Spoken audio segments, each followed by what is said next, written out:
یا میں اس سے نہ ملتی تو وہ دن پہاڑ بن کر مجھ پر گزرتا۔ میری کوئی بہن نہ تھی، یہ کمی اسی لاجواب اور دھیمے مزاج والی لڑکی نے پوری کر دی تھی۔ اس کے جدائی کے تصور سے مجھے ہر وقت رونا آتا، آنکھوں سے خود بخود آنسو گرنے لگتے۔ اتفاق کہ ان دنوں ہمارے میٹرک کے امتحان ہونے والے تھے۔ اللہ نے میری سن لی۔ امتحان کی خاطر حسنہ کے والدین نے اس کو ہمارے گھر چھوڑ دیا۔ میری خوشی کی انتہا نہ رہی، اگرچہ جانتی تھی کہ یہ خوشی عارضی ہے، پھر بھی کچھ دن تو وہ میرے ساتھ تھی، ہمارے گھر قیام پذیر تھی۔ ہم نے مل کر امتحان کی تیاری کی، پرچے دیے اور وقت پر لگا کر اڑ گیا۔ حسینہ کے والد اس کو لینے آ گئے۔ اس دن میں بہت روئی، آنکھیں رو رو کر سرخ کر ڈالی۔ وہ بھی روتی ہوئی ہمارے گھر سے گئی۔ 14-15 برس کی عمروں میں ہم لڑکیاں کتنی جذباتی ہوتی ہیں، میں اس وقت کو بھول نہیں سکتی۔ حسنہ چلی گئی، میں اداس رہنے لگی، ہنسنا بولنا چھوڑ دیا۔ امی کو ڈر تھا کہیں بیمار نہ پڑ جاؤں۔ بھائی میرا دھیان ہٹانے کو گھمانے پھرانے لے جاتے، مگر میرے ذہن میں ہر وقت حسنہ کی یاد کسی زخمی پرندے کی مانند چکر لگاتی رہتی تھی۔ بالآخر میں ہر دم سوچتے رہنے سے بیمار پڑ گئی۔ والدین پریشان رہنے لگے۔ امی نے کہا اس کو حسنہ سے ملانے کراچی لے جاتے ہیں تاکہ یہ ٹھیک ہو جائے۔ میں یہ سن کر خوش ہو گئی۔ والدین سے اصرار کیا کہ کراچی چلیں۔ مجبوراً والدین مجھے کراچی لائے۔ حسنہ سے ملتے ہی میری بیماری اور پشمردگی کافور ہو گئی۔ وہاں ہم کچھ دن رہے، لیکن تا دیر تو نہ رہ سکتے تھے، گھر واپس آنا ہی تھا۔ گھر آ کر میں نے رٹ لگا دی کہ کراچی اچھا شہر ہے، ہم وہاں شفٹ ہو جائیں۔ والد نے سمجھایا کہ جس کی خاطر شفٹ ہونے کا کہہ رہی ہو، اس کے والد کا پھر کہیں اور تبادلہ ہو گیا تو کیا ہم ان کے پیچھے مارے مارے پھریں گے؟ میں نہ مانی اور ضد پکڑ لی۔ یہ والد صاحب کی محبت کی انتہا تھی کہ انہوں نے کاروبار بھائیوں کے سپرد کیا اور میری خاطر شہر بدل لیا۔ ہم کراچی آ گئے اور میں نے حسنہ کے ساتھ کالج میں داخلہ لے لیا۔ مجھ کو والد نے حسنہ کے گھر وقتی طور پر چھوڑا کیونکہ والدہ کے ساتھ سامان بھی لاہور سے لانا تھا۔ کچھ دنوں بعد ابو نے کراچی میں گھر لے لیا اور میرے ساتھ رہنے لگے۔ میں بہت خوش تھی، مراد جو پوری ہو گئی تھی۔ ابھی مجھے کالج جاتے تھوڑے ہی دن ہوئے تھے، میں نے کالج کے راستے میں ایک نوجوان کو کھڑا دیکھا۔ اس کی خوبصورتی نے مجھے متوجہ کیا تو وہ بھی میری جانب متوجہ ہو گیا۔ اب میں خود کو سمجھاتی کہ اس کی جانب دھیان نہ دوں، لیکن وہ تو روز ہی کھڑا ملتا۔ میں اس کی جانب دیکھے بنا نہ رہتی، خود سے خوف بھی آتا تھا کہ جنونی طبیعت پائی تھی۔ کسی سے بھی تعلق بنانے سے گھبراتی تھی کہ یہ تعلق خود میرے لیے باعث عذاب بن جاتا تھا۔ ایک سہیلی کی محبت نے میرے والدین سے ان کا شہر چھڑوا دیا تھا تو دوسرا تعلق نہ جانے کون سا دن دکھانے والا تھا۔ ایک دن میں کالج سے واپس آ رہی تھی کہ اس نوجوان نے میرا راستہ روک لیا اور ایک موبائل فون میرے ہاتھ میں تھما کر چلتا بنا۔ لوگ دیکھ رہے تھے، اس لیے اس کو آواز بھی نہ دے سکی۔ اب اس موبائل نے کام دکھایا۔ اس کے وائس میسیجز جو اس نے مجھ کو مخاطب کر کے بھرے تھے اور التجا کی تھی کہ میں اس کے میسیجز کا جواب اپنی آواز میں دوں اور موبائل اگلے دن اس کو لوٹا دوں۔ یہ میرے لیے ایک بڑا امتحان تھا۔ بہرحال میں نے وائس میسیجز تو ریکارڈ نہ کیے، البتہ موبائل لوٹانے کی نیت سے اگلے دن اس جگہ پر کھڑی ہو گئی جہاں وہ کھڑا رہتا تھا۔ وہ کہنے لگا سامنے پارک میں آ جاؤ، یہاں لوگ بہت ہیں، وہاں میں تم سے اپنا موبائل فون لے لوں گا۔ میں بے خوف پارک چلی گئی۔ وہ 1 منٹ کو میرے پاس آیا، کہنے لگا سامنے میرا دوست آ رہا ہے، کل لے لوں گا، فون اپنے پاس رکھو۔ یہ کہہ کر بغیر فون لیے وہ چلتا بنا اور میں حیران پریشان کھڑی کی کھڑی رہ گئی۔ یہ اس کی چال تھی، وہ مجھے اس بہانے دوبارہ پارک میں بلانا چاہتا تھا۔ گھر آتے ہی اس کا فون کھولا، تمام وائس میسیجز سننے لگی۔ یہ تقریباً 12 صوتی پیغامات اس نے میرے نام ریکارڈ کیے تھے۔ پہلے دن تو 2 ہی کھولے تھے جن میں کچھ اس طرح کی باتیں تھیں: آپ کی نظروں نے مجھے ہمت دی کہ آپ کو مخاطب کروں، آپ کی نگاہیں مجھ سے پسندیدگی کا اظہار کرتی ہیں، امید ہے آپ مجھ کو مایوس نہ کریں گی کہ میں نے آپ کی طرف دوستی کا ہاتھ بڑھایا ہے۔ کوئی ذریعہ سمجھ میں نہ آیا تو اپنے ہی موبائل فون کو قاصد بنا کر آپ کے ہاتھ میں پکڑا دیا۔ میرا نمبر اس میں فیڈ ہے، رابطہ رکھنا چاہیں تو اپنے پاس محفوظ کر لینا۔ ابھی میں اس کے یہ پیغامات ایک ایک کر کے پڑھ رہی تھی کہ امی کوئی شے لینے میرے کمرے میں آ گئی۔ اس کا موبائل فون میرے ہاتھ میں تھا۔ والدہ نے دھیان ہی نہ دیا، وہ اپنی مطلوبہ چیز اٹھا کر چلی گئیں۔ امی میرے کاموں میں بہت کم دخل دیتی تھی۔ کاش وہ اس دن غور کر لیتی کہ میں کس کا موبائل پکڑے ہوئے ہوں۔ انہوں نے تو مجھ کو نہ ٹوکنے کی قسم کھائی ہوئی تھی۔ والدین مجھ کو بڑا اہم سمجھتے تھے، میری ہر بات ان کے لیے حکم کا درجہ رکھتی تھی۔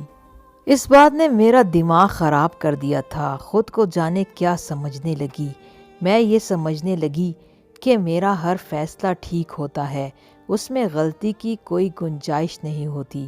اب اگلے دن کا مجھ کو بے چینی سے انتظار تھا۔ اس کا موبائل میرے دل کا بوجھ بن گیا تھا۔ چاہتی تھی کہ کل ہی لوٹا دوں اور اس کو چند باتیں بھی سنا دوں۔ اگلے روز اس کو دیکھ کر جانے کیا دل کو ہوا کہ کھری کھری تو نہ سنا سکی، البتہ یہ ضرور کہا کہ اس طرح کسی لڑکی کے ہاتھ میں سرے راہ اپنا موبائل پکڑا دینا کہاں کی عقل مندی ہے۔ اگر اس پر میں تمہارے خلاف کوئی کارروائی کرنا چاہوں تو پورا ثبوت میرے پاس موجود ہے۔ مجھے یقین ہے کہ تم میرے خلاف کوئی کارروائی نہ کرو گی۔ اگر تم ایک اچھی لڑکی ہو تو میں بھی کوئی گرا پڑا نہیں ہوں۔ مجھ کو تمہاری آنکھوں نے کچھ کہا تو میں نے یہ جرت کر لی۔ تمہیں یہ سب پسند نہیں تو معافی چاہتا ہوں اور وعدہ کرتا ہوں کہ آئندہ کبھی تمہیں یہاں تو کیا اس دنیا میں ہی نظر نہیں آؤں گا۔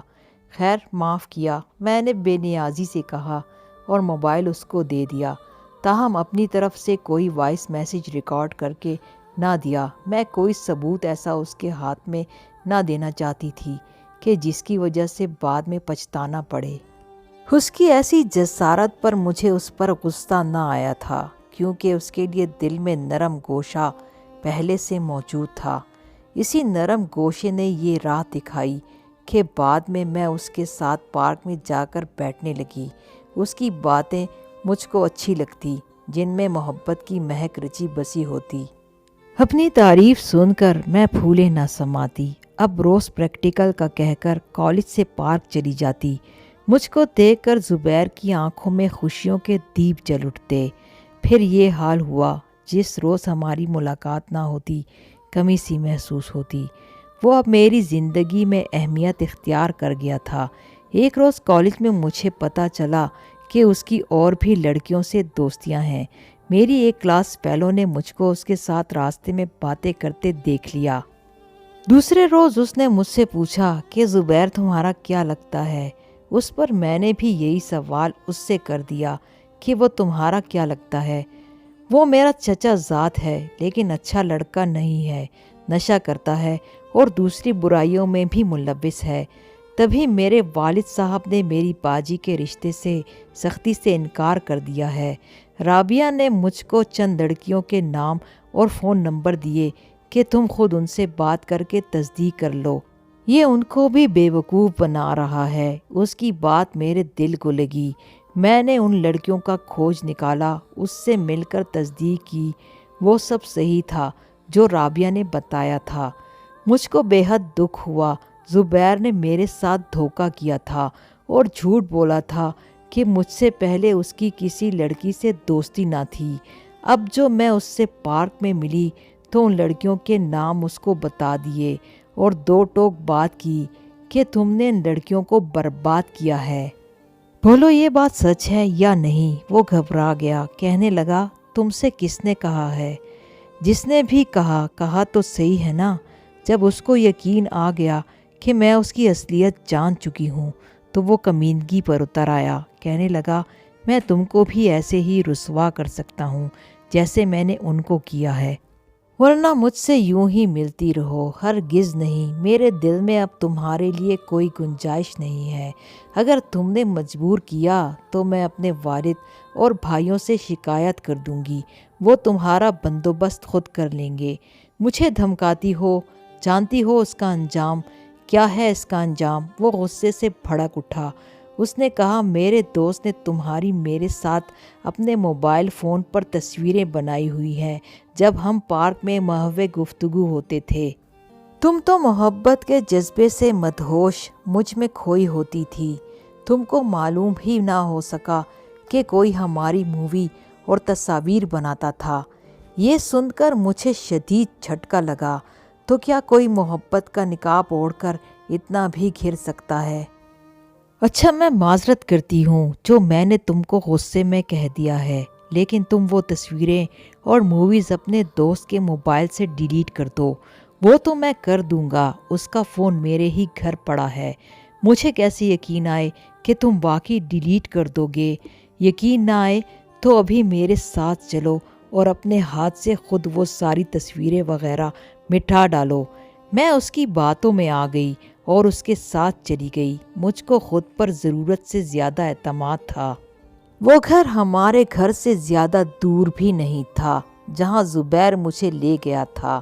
میرا خیال تھا کہ وہاں افراد خانہ ہوں گے، لیکن وہاں کوئی نہیں تھا۔ اس خالی مکان میں اس نے میرے برا بھلا کہنے کا بدلہ لے لیا، اور حد سے بڑی میری خود اعتمادی نے میرے غرور کو خاک میں ملا دیا۔ اتنی بڑی قیمت لے کر اس نے وہ موبائل دیا جس میں میری اور اس کی پارک والی تصویریں اور موویز تھی۔ میں نے ان سب چیزوں کو خود ڈیلیٹ کیا تو میری جان میں جان آئی کہ اب میں رسوائی کے خطرے سے باہر ہو گئی ہوں، لیکن یہ تو میری خام خیالی تھی۔ ایسے تیز ترار غلط قسم کے آوارہ لڑکے بھلا اتنی آسانی سے پیچھا کہاں چھوڑتے ہیں؟ اس نے میری تصویریں ایک اور موبائل میں محفوظ کر رکھی تھی جو اس نے فیس بک میں ڈال کر مجھ کو سارے زمانے میں رسوا کر دیا۔ یہ تو میں سوچ بھی نہ سکتی تھی کہ وہ اتنا شفاق دل ہوگا۔ اس نے محبت کے اتنے قول و اقرار کر کے بھی حیا نہ کی۔ مجھ سے بڑی بھول ہوئی کہ اس کی خوبصورتی کے جال میں پھنس کر اس پر اعتبار کیا۔ دراصل ماں باپ نے اتنا مجھ کو پیار اور اعتماد دیا تھا کہ میرا خیال تھا کہ میں چاند پر بھی اڑ کر چلی جاؤں تو جا سکتی ہوں۔ کوئی اجنبی اور تنہا جگہ مجھ کو نقصان نہیں پہنچا سکتی۔ فیس بک پر میری تصویریں چلنے سے میں ہی بدنام نہ ہوئی، میرے گھر والے بھی کسی کو منہ دکھانے کے قابل نہ رہے۔ میری زندگی برباد ہو گئی، بلکہ زندگی ہی بدل گئی۔ میرے والد رسوا، بھائی بھی بدنام۔ ان کے لاڈ پیار کو میں نے اپنی نادانی سے رسوائی کے اندھیروں میں دھکیل دیا۔ ابو بالکل خاموش ہو گئے، انہوں نے مجھ سے بات کرنا ترک کر دیا۔ پہلے میں کیا تھی اور آج کیا ہوں؟ کبھی کبھی انسان کی ذرا سی لغزش اس کو عزت بھری زندگی سے باہر نکال پھینکتی ہے کہ وہ منہ کے بل گر جاتا ہے اور پھر تمام عمر اٹھنے کے قابل نہیں رہتا۔ زبیر نے تو مجھے برباد کر کے گھر بسا لیا ہے، لیکن میں اپنے گھر میں بھی اجنبی ہوں۔ میرا تجربہ بھی یہی کہتا ہے کہ ریاکار مرد کا واقعی کوئی اعتبار نہیں ہوتا، وہ ایک ایسے سانپ کی طرح ہوتا ہے جو موقع پاتے ہی ڈھس لیتا ہے۔ کچھ تو ایسے بھی ہوتے ہیں جو اپنی ہوس کی خاطر کتنی ہی معصوم اور بے گناہ لڑکیوں کی زندگی اجاڑتے چلے جاتے ہیں۔ شاید وہ اپنی ہوس کی شدت میں یوم حشر کو بھی بھول جاتے ہیں۔ خوبصورتی اس پر سونے پر سہاگا کا کام کرتی ہے۔ یہ ایک ایسا پردہ ہے جو انسان کے اندر کی صورت کو بالکل چھپا دیتا ہے۔ تب عورت ہو کہ مرد، اس کی پہچان مشکل ہو جاتی ہے کہ وہ دھوکہ دینے والا ہے یا دھوکہ کھانے والا۔ میں بھی ایک ایسے ہی حسین چہرے کے فریب میں الجھ گئی تھی، تبھی دھوکہ کھا گئی۔ پھر جب اس کی شخصیت سے پردہ اٹھا بہت دیر ہو چکی تھی۔ خود فریبی کی دھن میں میں واپسی کے سارے راستے گنوا چکی تھی۔